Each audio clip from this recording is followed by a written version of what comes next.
Welcome to all of you. एक बार फिर अमृतनाथ कॉलेज की ई क्लासेस में मैं आपका स्वागत करती हूँ। तो देखिए, जो लास्ट क्लासेस में हमने देखा वो था बायोलॉजी, जिसको हमने दो पार्ट में बॉटनी एंड जूलॉजी में डिवाइड किया था। और बायोलॉजी में क्या था कि बायोलॉजी किसे कहते हैं? सभी जीवों का अध्ययन। पृथ्वी पे जितने भी जीव हैं उनके अध्ययन को हम साइंस के जिस ब्रांच के अंडर रखते हैं उसको हम बायोलॉजी कहते हैं। और बायोलॉजी में हमने जिसमें प्लांट की स्टडी करनी थी उसे बॉटनी, और जिसमें एनिमल्स की स्टडी करनी थी उसे जूलॉजी कहा। और उसके नेक्स्ट क्लास में जो हमने देखा था वो था जीवों का वर्गीकरण, कि हमने जीवों को कैसे क्लासिफाई किया था। कि चलो ठीक है, पृथ्वी पे जितने भी जीव हैं उनकी स्टडी को हमने बायोलॉजी बोल दिया, लेकिन कितने प्रकार के जीव पृथ्वी पे मिलते हैं ये जानने के लिए हमने जीवों को जो है वो क्लासिफाई किया था 5 किंगडम थ्योरी, जिसमें हमने विटेकर की पढ़ी थी लास्ट क्लास में। और उसमें 5 किंगडम थ्योरी में Monera, protista, fungi and Animalia and Plantae 5 groups में पूरे जीव जगत को डिवाइड किया हुआ था। तो आज हमने जो स्टडी करनी है वो है, क्योंकि हमारा पर्टिकुलर टॉपिक है बॉटनी, हमें बॉटनी के बारे में स्टडी करनी है। तो देखिए, बॉटनी में हमें क्या क्या क्या पढ़ना पड़ेगा या फिर कितने टाइप के प्लांट्स हैं। तो किंगडम जो प्लांटी है उसका मतलब है सभी प्रकार के प्लांट। यानी कि जो किंगडम प्लांटी हमने क्लासिफाई किया था जीवों के वर्गीकरण में, जो वर्गीकृत था प्लांटी, उसमें सभी प्रकार के पादप आते हैं। यानी प्लांट्स, जितने भी प्रकार के पृथ्वी पे प्लांट्स मिलेंगे उनको हम प्लांटी के अंदर क्लासिफाई किया था। तो आज हम प्लांट्स का क्लासिफिकेशन देखते हैं कि पूरे पृथ्वी पे कितने प्रकार के प्लांट मिलते हैं। देखिए, हम क्या बोलते हैं कि हम अपने आसपास जितने भी पेड़ पौधे देखते हैं जिनमें जड़, तना, पत्ती ये सब होती है, हम उन्हीं को प्लांट समझते हैं। लेकिन नहीं, इनके अलावा भी कुछ प्लांट्स होते हैं, जैसे शैवाल, ब्रायोफाइटा। तो आज हम उनके बारे में देखेंगे कि क्या आधार था कि हमने प्लांट को अलग अलग कैटेगरीज में डिवाइड किया। कि तो आइए हम सबसे पहले जो प्लांट में क्लासिफिकेशन पढ़ते हैं वो है A.W. आइकलर का क्लासिफिकेशन। A.W. जो आइकलर थे, इन्होंने पूरे प्लांटी किंगडम को क्लासिफाई किया दो ग्रुप्स में, क्रिप्टोगेम्स एंड फेनेरोगेम्स। ठीक है, क्रिप्टोगेम्स एंड फेनेरोगेम्स। तो प्लांट्स के बारे में हमने अपनी लास्ट क्लास में देखा था कि जो प्लांट्स हैं वो यूकैरियोट हैं, जिनकी कोशिका में कोशिका भित्ति उपस्थित होती है, लवक उपस्थित होता है यानी प्लास्टिड, और वो ऑटोट्रोफ होते हैं, अपना भोजन स्वयं बनाते हैं। ये कुछ स्पेसिफिक कैरेक्टर थे सभी प्लांट्स के, यानी जितने भी प्लांट्स होंगे उनमें ये कैरेक्टर होना तो आवश्यक है। कैरेक्टर यानी लक्षण, ये लक्षण तो उनमें मिलेंगे ही मिलेंगे। इसके बाद हमने प्लांट्स को किस आधार पे वर्गीकृत किया। ठीक है, जब भी हम किसी चीज को वर्गीकृत करते हैं, क्लासिफाई करते हैं, तो उसके पीछे एक आधार होता है कि हाँ, हम इसके बेस पे जो है किसी भी चीज को क्लासिफाई कर रहे हैं। तो प्लांट को क्लासिफाई करने के लिए जो A.W. आइकलर थे, जो साइंटिस्ट थे, उन्होंने एक आधार रखा, और वो आधार था रिप्रोडक्टिव ऑर्गन। रिप्रोडक्टिव ऑर्गन का मतलब है जनन अंग। कि जो पादप या फिर प्लांट्स हैं उनमें प्रजनन के लिए कौन से प्रकार का अंग मिलेगा। ठीक है, कौन से प्रकार का अंग मिलेगा, इसके आधार पे उन्होंने दो भागों में डिवाइड किया है, क्रिप्टोगेम्स और फेनेरोगेम्स। देखिए, क्रिप्टोगेम्स आपको इंग्लिश की टर्म अगर लगेगी तो उसमें क्रिप्टो मीन्स छुपा हुआ। ठीक है, और जिसमें फ्लावर छुपा हुआ या फिर एब्सेंट हो, इनमें फ्लावर नहीं मिलते। हमें पता है, हमने अपने आसपास के जितने भी प्लांट हैं उनमें सब में फ्लावर देखे होंगे, और फ्लावर से ही जनरली हमें देखते हैं कि जो रिप्रोडक्शन है वो होता है। फ्लावर आगे जाके फ्रूट में कन्वर्ट होता है, फ्रूट में फिर सीड बनते हैं, बीज बनते हैं, और उससे फिर नेक्स्ट जनरेशन प्लांट की स्टार्ट होती है। नेक्स्ट जनरेशन यानी जो अगली पीढ़ी है वो। तो क्रिप्टो गेम्स में जो भी प्लांट आएंगे, जो क्रिप्टो गेम्स है उनमें जो भी प्लांट आएंगे उनमें फ्लावर या फिर फूल जो होंगे वो एब्सेंट होंगे। उनमें जनन के लिए कोई और प्रकार की डिवाइस मिलेगी या फिर युक्ति होगी। जैसे क्रिप्टोगेम्स में हमने 3 प्रकार के प्लांट्स जो हैं वो क्लासिफाई किए हैं। पहला है एल्गी, एल्गी यानी शैवाल, और शैवाल को हम थैलोफाइटा भी कहते हैं। थैलोफाइटा, फाइटा का मतलब होता है प्लांट, ठीक है, किसी भी प्रकार का प्लांट, और थैलो का मतलब होता है थैलस लाइक यानी थैले नुमा संरचना वाला प्लांट।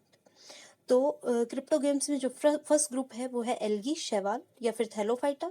सेकंड जो है वो है ब्रायोफाइटा, फाइटा यानी प्लांट, और ब्रायोफाइटा ये नम भूमि पे मिलने वाले प्लांट है। जैसे कोई नम मिट्टी हो गई, नम चट्टानें जहाँ पे होती हैं उनके ऊपर उगने वाले प्लांट हैं। इनका भी जो आकार या फिर इनकी जो बाहरी शरीर का जो आकार होता है वो थैलोफाइटा के समान ही होता है, लेकिन ये थैलोफाइटा से थोड़े से विकसित होते हैं कि इनमें इनकी जो बॉडी होती है यानी इनका जो शरीर होता है उसके बाहर कुछ विशेष प्रकार की संरचनाएं देखने को मिलती हैं जो जनन में सहायक होती हैं। तो इससे आगे का जो क्लासीफाई किया है, इससे आगे जो ग्रुप है वो है टेरिडोफाइटा, टेरिडोफाइटा। तो जो टेरिडोफाइटा है इनमें धीरे धीरे जड़, तना, पत्ती का विकास होना आरंभ होता है। तो ब्रायोफाइटा से आगे टेरिडोफाइटा, जिनमें धीरे धीरे जड़, तना, पत्ती बनेंगे, लेकिन इनमें फ्लावर नहीं बनेगा, इनमें फ्लावर नहीं बनेगा, इनमें कोई विशेष प्रकार के कोई सेक्स ऑर्गन नहीं होंगे, रिप्रोडक्टिव ऑर्गन नहीं होंगे। और इसके आगे जो नेक्स्ट ग्रुप आइकलर ने रखा था वो था फेनेरोगेम्स। फेनेरो मतलब फ्लावर, फ्लावर का उपस्थित होना, यानी कि इनमें जो फ्लावर है वो मिलेगा। तो देखिए, फ्लावर जो पर्टिकुलर रियल फ्लावर जो हम देखते हैं वो तो हमें एंजियोस्पर्म में ही देखने को मिलता है, एंजियोस्पर्म में ही देखने को मिलेगा, लेकिन जिम्नोस्पर्म में भी कुछ कुछ परिस्थिति में फ्लावर होते हैं। जैसे हमने एफिड्रा का प्लांट देखा है, उसमें फ्लावर हमें देखने को मिलते हैं। और जिम्नोस्पर्म में टेरिडोफाइटा से एडवांस कैरेक्टर हैं, इनमें भी जड़, तना, पत्ती में जो प्लांट है वो विभेदित होता है, और इनमें रिप्रोडक्टिव ऑर्गन के रूप में कुछ फ्लावर के जैसी स्ट्रक्चर देखने को मिलती है। स्ट्रक्चर यानी संरचना जो हमें फ्लावर के समान देखने को मिलती है, उन्हें हम जिम्नोस्पर्म के अंडर रखते हैं। तो जिम्नोस्पर्म और एंजियोस्पर्म का एक और कैरेक्टर है कि जिम्नोस्पर्म में जो बीज बनेगा वो कभी भी कवर्ड नहीं होगा, यानी उसके ऊपर एक एक्स्ट्रा कवरिंग या फिर एक्स्ट्रा आवरण नहीं मिलेगा, इसलिए हम इन्हें जिम्नोस्पर्म कहते हैं। जिम्नोस्पर्म को हिंदी में अनावृत बीजी, अनावृत यानी बिना कवर के, उनके बीज के ऊपर कोई भी आवरण नहीं पाया जाएगा, इसलिए हम जिम्नोस्पर्म को अनावृत बीजी पादप भी कहते हैं। और जो एंजियोस्पर्म है इन्हें आवृत बीजी पादप कहा जाता है। आवृत बीजी यानी इनका जो बीज होगा वो किसी न किसी संरचना से आवृत होगा। जैसे आपने किसी भी टाइप का फ्रूट देखा है, फ्रूट तो बहुत सारे देखे हैं, तो अगर हम एक ऑरेंज की बात करें तो उसमें जो हमें बीज मिलेगा वो फ्रूट के अंदर मिलेगा, तो यानी उसमें एक कवरिंग होगी, जो फ्रूट है वो बीज के बाहर की एक कवरिंग है, एक आवरण है। इसलिए जो एंजियोस्पर्म होंगे उनमें जो बीज बनेंगे वो ऊपर से आवृत होंगे, और जो जिम्नोस्पर्म में बीज बनेंगे वो अनावृत होंगे। और बीज का जो बनना है वो फेनेरोगेम्स से ही शुरू हुआ है। टेरिडोफाइटा तक बीज नहीं बनते, यानी इनमें फ्लावर एब्सेंट होते हैं, और फेनेरोगेम्स जिसमें जिम्नोस्पर्म और एंजियोस्पर्म को हमने रखा है उनमें जो है बीज उपस्थित हैं, और उन्हें आवरण के आधार पे क्लासिफाई किया गया है। तो आगे हम देखें तो एंजियोस्पर्म को भी दो भाग में डिवाइड किया गया है, एक है मोनोकोट, एक है मोनोकोट और एक है डाइकोट, एक है मोनोकोट एंड एक है डाइकोट। तो मोनोकोट का मतलब है एक बीज पत्री, मोनो यानी एक, कोट यानी बीज पत्र, तो उनमें सिर्फ एक बीज पत्र मिलेगा, जैसे गेहूं का पौधा, बाजरे का पौधा। और डाइकोट, डाइकोट यानी जिनमें जब बीज से भ्रूण बनता है, यानी कि भ्रूण जब बनेगा तो उसमें दो बीज पत्र मिलेंगे। जैसे आपने चने का बीज देखा है, दो बीज पत्र वाला, और जैसे नीम, पीपल जो भी है उनमें ये सारे डाइकोट के अंतर्गत रखे गए हैं। अब जो आइकलर का क्लासिफिकेशन है, इसके बाद भी एक क्लासिफिकेशन और दिया गया। उससे पहले ये आइक्लर की क्लासिफिकेशन के बाद जो क्लासिफिकेशन दिया गया था वो दिया गया था ओस्टवाल्ड टिप्पो, जो एक साइंटिस्ट थे, उनके द्वारा। लेकिन ओस्वाल्ड टिप्पो का क्लासिफिकेशन पढ़ने से पहले हम जो एक संरचना है कि फ्लावर किस में मिलेंगे और फ्लावर किस में नहीं मिलेंगे, बाहरी जो आकारिकी है, एल्गी, ब्रायोफाइट, टेरिडोफाइट, जिम्नोस्पर्म और एंजियोस्पर्म, उसको देख लेते हैं। तो एल्गी जो है वो किस प्रकार की दिखती है, ये देखिए। एल्गी हमें इस प्रकार की दिखेगी। ये जो एल्गी है, जो ब्राउन कलर की आपको दिख रही है, इसे हम ब्राउन एल्गी कहते हैं, यानी भूरे शैवाल। इनका जो कलर होता है दिखने में वो ब्राउन भूरे रंग का होता है, इसलिए हम इन्हें ब्राउन एल्गी कह देते हैं। और ये देखिए, ये है ग्रीन एल्गी। एल्गी हमेशा पानी वाले स्थानों पे ही मिलेगी, या तो ओशियन में यानी समुद्र में, नदी में, या फिर जहाँ पे पानी ज़्यादा होगा, जहाँ पानी की अधिकता होगी, वहाँ पे ही हमें एल्गी देखने को मिलती है, शैवाल देखने को मिलते हैं। एल्गी यानी शैवाल। तो ये ग्रीन एल्गी है, हमें ग्रीन कलर में दिख रही है, हम इसे ग्रीन एल्गी या फिर हरे शैवाल कहते हैं। इसके बाद एक और कैटेगरी है शैवाल में, वो है रेड एल्गी, जो हमें रेड कलर में दिख रही है। देखिए, ये हमें रेड कलर में जो दिख रही है, ये वाला, ये ओशियन है, इसमें बहुत सारी रेड एल्गी हमें दिख रही है, और ये पूरा का पूरा रेड एल्गी वाला पार्ट है। देखिए, रेड एल्गी जो है वो इस तरीके से रेड कलर की दिखती है, इसलिए हम इन्हें रेड एल्गी या फिर लाल शैवाल कह देते हैं। और रेड एल्गी हमेशा समुद्र में ही पाई जाएगी। जो एल्गी या फिर शैवाल हैं, उन्हें हम जैसे हमारे ग्राउंड में जब बहुत सारी मात्रा में कोई प्लांट ग्रो करता है जो अनवांटेड होता है, जिसे हम नहीं चाहते, उसे हम कहते हैं घास। तो समुद्र में भी ये देखिए, आप देख रहे हैं कि एल्गी देखिए किस तरीके से फैली हुई है, बहुत मात्रा में। हमें पानी तो देखने को ही नहीं मिल रहा है इस वाले पार्ट पे, तो जो समुद्र का पानी है वो फिर भी हमें विजिबल है, दिख रहा है। लेकिन इसमें तो हमें सिर्फ रेड कलर, जो एल्गी है रेड कलर में, वो ही पार्ट दिख रहा है। तो जो एल्गी है वो काफ़ी मात्रा में, यानी बहुत ज़्यादा अमाउंट में जब पानी में ग्रो कर जाती है, तो उस घटना को तो हम एल्गल ब्लूम कहते हैं, जो कि हम आगे एल्गी जब हम पढ़ेंगे तो उसके साथ पढ़ेंगे। लेकिन क्योंकि ये अनवांटेड है, हम नहीं चाहते कि इतनी ज़्यादा मात्रा में एल्गी ग्रो करे, तो हम मैदानों पर जब कुछ प्लांट एक्स्ट्रा, जिसे हम नहीं चाहते, वो ग्रो करते हैं, तो हम उन्हें कहते हैं घास। तो जो समुद्री घास है वो हमने एल्गी को कहा है। तो एल्गी को हम दूसरे नाम से भी जानते हैं, जिसका नाम है समुद्री घास। तो ये था एल्गी। एल्गी के बाद हम देखते हैं ब्रायोफाइट।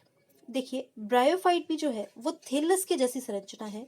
इसमें भी हमें कहीं पे भी जड़, तना, पत्ती में विभाजित नहीं दिख रहा। देखिए, इसमें हमें जड़ें नहीं दिख रही, इसमें हमें सिर्फ पत्ती नुमा, ये देखिए, ये पत्ती नुमा संरचना दिख रही है। ये आपने देखी, ये पत्ती नुमा संरचनाएं हैं, ये सारी, ये पत्ती नुमा संरचनाएं, और ये बिल्कुल जमीन से सट के, यानी आधार के बिल्कुल ऊपर उपस्थित हैं। तो इनमें जड़ें नहीं हैं, और दूसरा इनमें पत्तियां भी नहीं हैं, तना भी नहीं है। सिर्फ ये जो पूरी बॉडी, ये जो पूरा हमें ग्रीन कलर वाला पार्ट देखने को मिल रहा है, ये पूरा ही ब्रायोफाइट की बॉडी है, यानी कि पूरा का पूरा उसका शरीर है, जिसमें जड़, तना, पत्ती में हमें विभेदन नहीं दिखता। और ये हमें एक थैलेनुमा आकृति, जो थैलेनुमा आकृति का मतलब होता है जो जिसकी कोई पर्टिकुलर शेप नहीं होती, हम निर्धारित नहीं कर सकते कि इसकी ये शेप है, तो इसलिए ब्रायोफाइटा को भी हम थैलस की जैसी बॉडी ही कहते हैं। लेकिन इनमें जो रिप्रोडक्शन है उसके लिए एक विशेष संरचना मिलती है। देखिए, ये पार्ट आपको दिख रहा है, ये देखिए, ये जो विशेष संरचनाएं हैं, ये इन्हें हम स्पोरोफाइट कहते हैं, बीजाणु उद्भिद। इनमें स्पोर बनेंगे आगे, और वो जो स्पोर बनेंगे, बीजाणु, वो आगे जाके नए प्लांट का निर्माण करते हैं। तो ये देखिए, ये थैलसनुमा भाग आपको नीचे दिख रहा है, जो जमीन से लगा हुआ है, और उसी थैलस के ऊपर, इसी थैलस से कुछ ऐसे देखिए ऊपर डंडीनुमा भाग पे ऐसे छतरी के आकार की, जैसे हमने कल मशरूम देखा था लास्ट क्लास में, उसके जैसी ये देखिए संरचनाएं हमें देखने को मिलती हैं। तो ये रिप्रोडक्शन का एक पार्ट है। आगे हम देखते हैं, ये देखिए, ये टेरिडोफाइट है। टेरिडोफाइट हमें इस तरीके के देखने को मिलते हैं। देखिए, इसमें जो टेरिडोफाइटा है, इनमें जड़, तना, पत्ती मिलने लग जाती है। जो ये वाला भाग है, ये पत्तियां हैं इसकी, ये देखिए, जस्ट लाइक क्रिसमस ट्री। जो टेरिडोफाइट होते हैं वो क्रिसमस ट्री के आकार के होते हैं, और ये इसका तने वाला भाग है। तो इसमें अब आप सोच रहे होंगे कि इसमें फिर रिप्रोडक्शन कैसे होगा। तो इसकी जो पत्तियां हैं, जो इसकी पत्तियां हमने देखी, ये देखिए, पत्तियों के पीछे वाले सतह पे हमें ये गोलाकार संरचनाएं देखने को मिल रही हैं। ये बीजाणु धानियां हैं। बीजाणु धानी, धानी यानी जिसमें बीजाणु बनेंगे, और बीजाणु ही आगे जाके नए प्लांट का निर्माण करेंगे। तो जो टेरिडोफाइटा की पत्तियां हैं, ठीक है, जो टेरिडोफाइटा के पत्तियों वाला भाग है, उसके पीछे की सतह पे कुछ स्पोरेंजिया यानी बीजाणु धानियां लगती हैं, जिनसे बाद में रिप्रोडक्शन होगा। इसके आगे हमने जो क्लासिफाई किया है टेरिडोफाइटा के आगे, वो था हमारा जिम्नोस्पर्म। ये देखिए, ये जिम्नोस्पर्म का प्लांट है। आपने ये प्लांट देखा भी होगा, गार्डन में काफी लगे हुए रहते हैं। इसका नाम है साइकस। साइकस। और इस साइकस में देखिए, आपको पत्तियों के बीच में एक संरचना दिख रही है, ये वाली, जो हमने यहाँ पे अलग से दिखाई हुई है। ये देखिए, ये पाइनएप्पल नहीं है, ये जस्ट लाइक पाइनएप्पल है, यानी पाइनएप्पल के जैसा दिख रहा है, लेकिन ये पाइनएप्पल नहीं है। ये साइकस यानी जिम्नोस्पर्म का फ्लावर के समान भाग है, यानी कि ये फूल के समान है। ये आगे जाके और नए प्लांट का निर्माण करने में सहायक है। और जो फ्रूट, जो पाइनएप्पल हम खाते हैं, वो फ्रूट होता है, फल होता है, उसके अंदर बीज होते हैं, और ये बीज बनाने का काम करेंगे। ठीक है, तो ये पाइनएप्पल नहीं है, ध्यान रखना।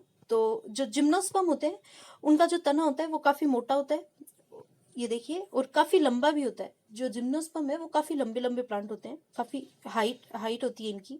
और इनके जो कोन होते हैं वो भी, उनको हम ऑर्नामेंटली भी यूज कर सकते हैं, यानी सजावट के रूप में भी यूज में ला सकते हैं। ये देखिए, ये कोन है, ये जो आपको नुकीले पार्ट दिख रहे हैं इस तरीके के, ये इसकी, जैसे हमने अभी टेरिडोफाइटा में पत्तियां देखी, वो पत्तियां इसमें एक ग्रुप बना लेती हैं, एक ग्रुप का निर्माण कर लेती हैं, और वो पत्तियां आपस में मिलके ये पूरी स्ट्रक्चर बनाती है, जिसे इसे हम कोन कहते हैं, शंकु। ठीक है, तो ये था हमारा जिम्नोस्पर्म। अब हम एंजियोस्पर्म की बात करते हैं। ये देखिए एंजियोस्पर्म, हमने अपने आसपास बहुत सारे एंजियोस्पर्म्स देखे हैं। ये देखिए, ये फ्लावर है, ये इस प्लांट का फ्लावर है। ये फ्लावर से आप बहुत ज़्यादा फैमिलियर हैं। ये कैर है, कैपेरिस, कैपेरिस डेसिडुआ इसका बॉटनिकल नाम है, और ये इसका फ्लावर है। ये देखिए, आपने कैर देखा है, ये फ्रूट है इसका, ये देखिए। तो ये जो फ्लावर है, इससे फिर फ्रूट बनेगा, और फ्रूट में बीज होगा। ठीक है, तो जो हमने आई कलर का क्लासिफिकेशन अभी देखा था, वो था किसके, फ्लावर के आधार पे, जो रिप्रोडक्टिव ऑर्गन थे उनके आधार पे, कि जिसमें एब्सेंट है और किसमें प्रेजेंट है। और मैंने आपको अलग अलग स्ट्रक्चर भी बताई, एल्गी किस तरीके की दिखती है, ब्रायोफाइट कैसे दिखते हैं, ये देखिए, फिर टेरिडोफाइट कैसे होते हैं, और जिम्नोस्पर्म कैसे हैं, और ये एंजियोस्पर्म। अब आगे जो हम बात करते हैं वो क्लासिफिकेशन है ओसवाल्ड टिप्पो का। ओसवाल्ड टिप्पो, ये एक साइंटिस्ट का नाम है। ये देखिए, ओसवाल्ड टिप्पो का क्लासिफिकेशन। इनका जो क्लासिफिकेशन है वो सर्वमान्य है। जो हम क्लासिफिकेशन पढ़ते हैं वो इन्हीं का क्लासिफिकेशन है। इन्होंने जो क्लासिफिकेशन दिया है वो 2 आधार बनाए इन्होंने, उनके आधार पे क्लासिफाई किया है पूरे प्लांट किंगडम को। तो देखिए, इसका जो आधार है वो क्या है। इनका जो पहला आधार था क्लासिफिकेशन का, वो था एम्ब्रियो, भ्रूण की उपस्थिति। इन्होंने भ्रूण की उपस्थिति के आधार पे पूरे प्लांट किंगडम को, यानी पूरे प्लांट्स को 2 भाग में डिवाइड किया। पहला थैलोफाइटा, जिसमें भ्रूण पूर्णतया अनुपस्थित होता है, और थैलोफाइटा हमने आई कलर के क्लासिफिकेशन में देखा है कि थैलोफाइटा जो है वो एल्गी या फिर शैवालों को कहा जाता है। ठीक है, तो शैवाल या एल्गी जो होंगे उनमें कभी भी भ्रूण नहीं पाया जाएगा। ठीक है, एम्ब्रियो नहीं बनेगा उनमें, उनमें युग्मनज से सीधा ही नया प्लांट यानी नई एल्गी बन जाएगी। उनमें कभी भी बीच में भ्रूण का निर्माण नहीं होगा। और जो दूसरा ग्रुप इन्होंने रखा थैलोफाइटा के साथ, जिनमें भ्रूण उपस्थित थे, उसका नाम रखा एम्ब्रियोफाइटा। एम्ब्रियो यानी भ्रूण, और फाइटा यानी प्लांट, यानी भ्रूण वाले प्लांट, जिसमें भ्रूण उपस्थित होगा। फिर देखिए, अब एम्ब्रियोफाइटा में तो सारे ग्रुप आ गए। हमने प्लांट किंगडम को जब आइक्लर के आधार पे डिवाइड किया था तो हमने क्या देखा था कि हमने क्रिप्टोगेम्स में 3 प्रकार के प्लांट रखे थे, थैलोफाइटा, ब्रायोफाइटा, टेरिडोफाइटा। ठीक है, लेकिन यहाँ पे हमने क्या किया, प्लांट किंगडम को भ्रूण के आधार पे सिर्फ 2 ही भागों में बांटा। थैलोफाइटा को तो अलग कर लिया, यानी जो एम्ब्रियोफाइटा है उनमें वो चारों ग्रुप आ जाएंगे। कौन से? ब्रायोफाइटा, टेरिडोफाइटा, और जो अलग हमने फेनेरोगेम्स में रखे थे, एंजियोस्पर्म और जिम्नोस्पर्म, ये सारे आ जाएंगे। तो अब जो एम्ब्रियोफाइटा को इन्होंने क्लासिफाई किया है कि एम्ब्रियोफाइटा को जो ग्रुप हमने रखा है इसको आगे कैसे क्लासिफाई करें, तो आगे इन्होंने जो क्लासिफिकेशन का आधार रखा वो था संवहन तंत्र। ठीक है, जो आधार था वो था संवहन तंत्र, वेस्कुलर सिस्टम। वेस्कुलर यानी संवहन। अब देखिए, संवहन तंत्र जो होता है ना, संवहन तंत्र हम क्यों काम में लेते हैं, यानी कोई भी संवहन का मतलब होता है किसी चीज या फिर किसी भी प्रकार की चीज को एक स्थान से दूसरे स्थान तक ट्रांसफर या फिर स्थानांतरित करना। उसमें जो टिश्यू या फिर जो डिवाइस काम में ली जाती है उसे हम कहते हैं संवहन तंत्र या फिर संवहन उत्तक। और संवहन उत्तक आप सब जानते हैं कि 2 प्रकार के होते हैं, जाइलम एंड फ्लोएम। तो जाइलम जो होता है, देखिए जाइलम जो होता है वो क्या काम करेगा। अब देखिए, प्लांट जितना ज़्यादा हाइट में होगा, जितना ज़्यादा बड़ा होगा, अब क्योंकि जो प्लांट है उसकी हाइट बढ़ेगी, मतलब उसमें जड़ तना पत्ती में वो जो प्लांट है वो विभेदित है। और अभी हमने ऊपर जड़ तना पत्ती में विभेदित जो प्लांट देखे वो देखे एंजियोस्पर्म, जिम्नोस्पर्म और टेरिडोफाइट। जो हमने ब्रायोफाइट देखा, देखिए जो हमने ब्रायोफाइट देखा ये बिल्कुल सतह से जुड़ा हुआ है ना, तो इसमें हाइट नहीं है बिल्कुल भी, ये हाइटेड नहीं है, तो इसमें जड़ें नहीं है। ठीक है, अब जड़ें नहीं होगी तो पानी को अवशोषित कोई नहीं करेगा। जो पूरा शरीर है ये जो ब्रायोफाइटा का पूरा शरीर है ये खुद पानी एब्जॉर्व कर लेता है या फिर वातावरण की नमी को अवशोषित कर लेता है।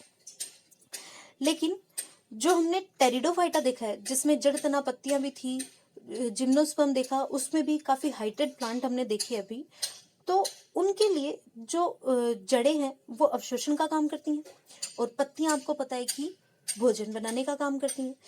तो जो जड़ें हैं वो जब जल को अवशोषित करेंगी तो जाहिर सी बात है वो खुद तक तो रखेंगी नहीं, और जब हमारी पूरी बॉडी को पानी चाहिए और प्लांट की भी पूरी बॉडी को पानी चाहिए, तो वो जड़ों से जो पानी है उसको पत्तियों और तने तक स्थानांतरित करने का जो काम है वो जो उत्तक करता है वो है जाइलम। ठीक है, और जो फूड यानी कि जो भोजन पत्तियां बनाएंगी उनको जड़ों और तने तक पहुंचाने का जो काम है वो जो उत्तक करता है उसे हम कह देते हैं फ्लोएम। और इन दोनों उत्तकों को, ये जो उत्तक हैं, इनको समूह में या फिर ग्रुप में कंबाइंड रूप से हम क्या कहते हैं, वेस्कुलर टिश्यू। क्या कह देंगे? Vascular tissue. तो इसी वेस्कुलर टिश्यू के आधार पे कि किस में ये वेस्कुलर टिश्यू होगा और किस में ये वेस्कुलर टिश्यू नहीं होगा, इसी के आधार पे हमने जो एम्ब्रियोफाइटा है उसको 2 भागों में डिवाइड किया है। और जो संवहन तंत्र है उसको हम इंग्लिश में क्या नाम देते हैं?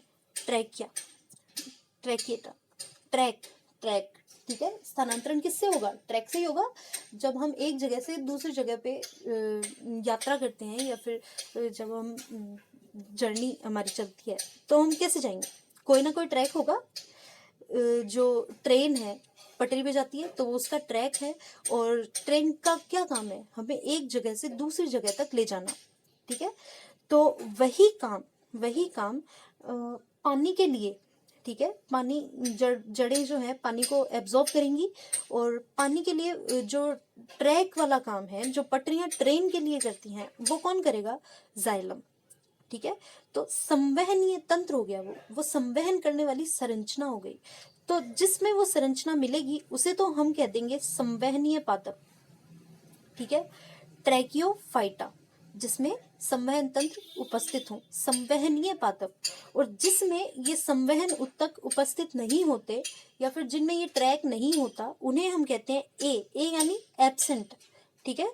यहाँ पे हमने ए किस लिए लिखा है, ए यानी एब्सेंट, एब्सेंट। और क्या एब्सेंट, ट्रैक, ट्रैकिएटा, ट्रैक यानी जो हमारा ट्रैक पटरी वाला, ठीक है। और यहाँ हम ट्रैक को क्या मान रहे हैं, संवहन करने वाला उत्तक। तो यहाँ पे ट्रैक है हमारे जाइलम फ्लोएम।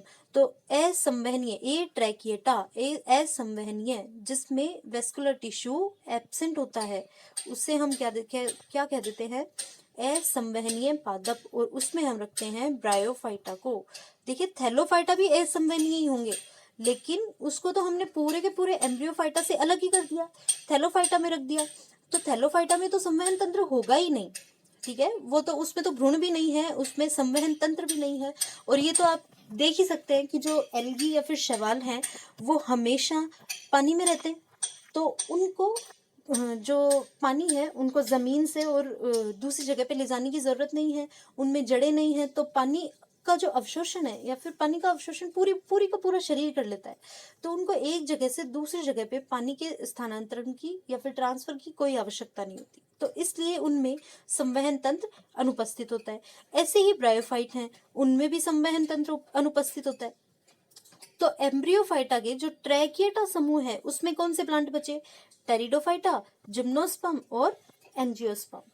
अब हम टेरिडोफाइटा, जिम्नोस्पर्म और एंजियोस्पर्म को, जो हमारा फ्लावर वाला क्लासिफिकेशन था जो कि आइक्लर ने दिया था, उसके आधार पे क्लासिफाई कर सकते हैं कि जो टेरिडोफाइटा होगा वो संवहनीय पादप तो होंगे, उनमें जाइलम और फ्लोएम मिलेगा, उनमें जड़ तना पत्तियां मिलेंगी, लेकिन उनमें फ्लावर या फ्लावर के समान संरचनाएं एब्सेंट होंगी, ठीक है। टेरिडोफाइटा में फ्लावर या फ्लावर के समान संरचनाएं अनुपस्थित होंगी। लेकिन जो हमने जिम्नोस्पर्म, ठीक है, और एंजियोस्पर्म हमने देखा है, जिम्नोस्पर्म में और एंजियोस्पर्म में हमारे जो बीज है वो भी बनेगा, और भ्रूण तो देखो बनेगा ही बनेगा। भ्रूण तो ब्रायोफाइटा में भी बनेगा, टेरिडोफाइटा में बनेगा, जिम्नो में बनेगा और एंजियो में भी बनेगा, क्योंकि हमने इन सब को एम्ब्रियोफाइटा के अंतर्गत रखा है। लेकिन जो फ्लावर है, ठीक है, और जो बीज है वो सिर्फ और सिर्फ जिम्नोस्पर्म और एंजियोस्पर्म इन दोनों में ही बनेंगे। तो ये था हमारे पूरे प्लांट किंगडम का क्लासिफिकेशन कि किस आधार पे हमने इनको क्लासिफाई किया है। तो आई होप आपको ये क्लासिफिकेशन समझ में आया होगा, और आप एक बार इसको वापस जो है देखने की कोशिश करें। वीडियो में मैंने आपको बहुत अच्छे से समझाने की कोशिश की है, आई होप समझ में आया होगा, लेकिन फिर भी कोई कमी हो तो आप देखिए। आज की क्लास में इतना ही। जो हमारी नेक्स्ट क्लास होगी उसमें जो हम टॉपिक शुरू करेंगे वो करेंगे थैलोफाइटा, क्योंकि हमने जो फर्स्ट ईयर में पढ़ना है वो एक तो है थैलोफाइटा और एक है ब्रायोफाइटा, दोनों ही असंवहनीय हैं। बाकी के जो प्लांट हैं जैसे टेरिडोफाइट, जिम्नोस्पर्म और एंजियोस्पर्म, वो आपको आने वाली क्लासेस में यानी बीएससी सेकेंड ईयर और फाइनल ईयर में पढ़ना है। तो हम जो नेक्स्ट क्लास में शुरू करने वाले हैं वो है थैलोफाइटा यानी एल्गी। आपने एल्गी पढ़ी हुई है, देखा है आपने एल्गी कैसी होती है, क्या है, और आज मैंने आपको डायग्राम के थ्रू, फोटो के थ्रू समझाने की भी कोशिश की है कि ये देखिए एल्गी कितने प्रकार की होती है, कैसे एल्गी का क्लासिफिकेशन किया गया है, ये हम नेक्स्ट क्लास में पढ़ेंगे। आज के लिए इतना ही। Thank you.